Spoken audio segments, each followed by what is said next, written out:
Hello folks, students and professionals, let's welcome back. Question number 106, what is the difference between sales order and contract? Probably 100% you can explain like this. So both sales order and contract are legally binded documents. So sales order can be created whenever you want it based on the purchase information you got it from your customer as a supplier company. The major difference between sales order and contract is time bounded. It can be 6 months contract, it can be 1 year contract, it can be 10 days contract, so that time period, and you are going to fix your quantities based on the type of contract what you are creating. So if it is quantity contract, you are going to fix your target value as a quantity. For example, so for coming 6 months, Jan to June, I am creating a contract between my purchaser, and being a seller company, I can able to fix the contract duration for 6 months, and to whom I need to supply, that I can able to fix it, and uh, who is buying this, who is my sold to, that also I can able to fix it, my purchaser, and I can able to give the duration as a 6 months, and I can able to give the fix the quantity as 1000 pieces for this contract. Once I created a contract, I cannot able to deliver directly with reference to contract.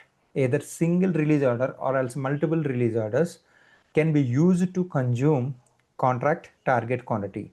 For example, 1000 quantity, as I said, that can be consumed with 10 release orders within the time frame what we have defined for that particular contract.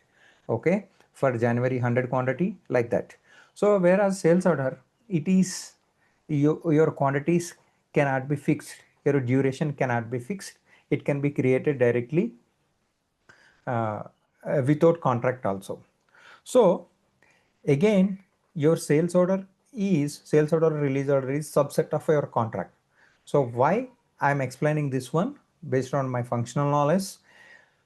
You cannot able to deliver with reference to contract directly. You have to convert into your contract with either singular or multiple release orders or sales orders.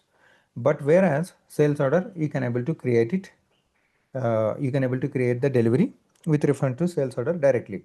So technically, when it comes to this, the document type for sales order is OR in standard, and for contracts, we're having mainly two type of contracts will be there in standard.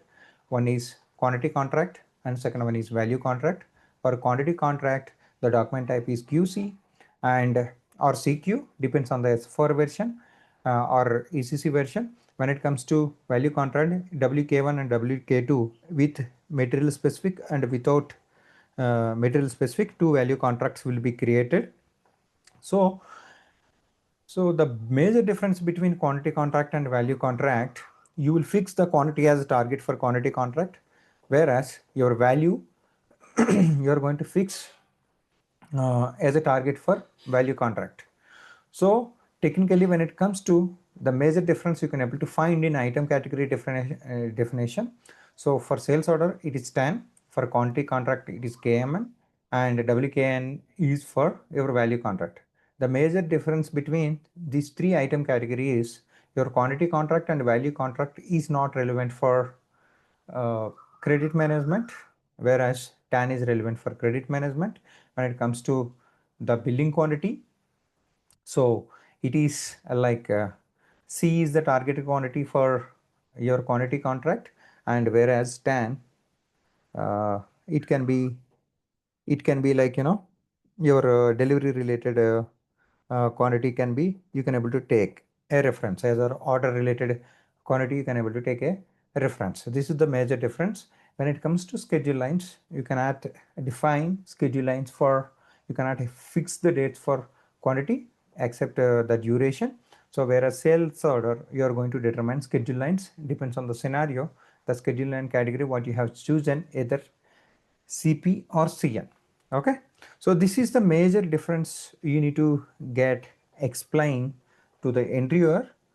So probably you think that this is the question will comes into picture. It can be any question. So you should be strong in your subject preparation so that it will be easy. I'm not reading anywhere. This is all your practice, whatever you learn, how much you practice your tool, that much you are comfortable at your real-time work at the time of answering the questions to your interviewer.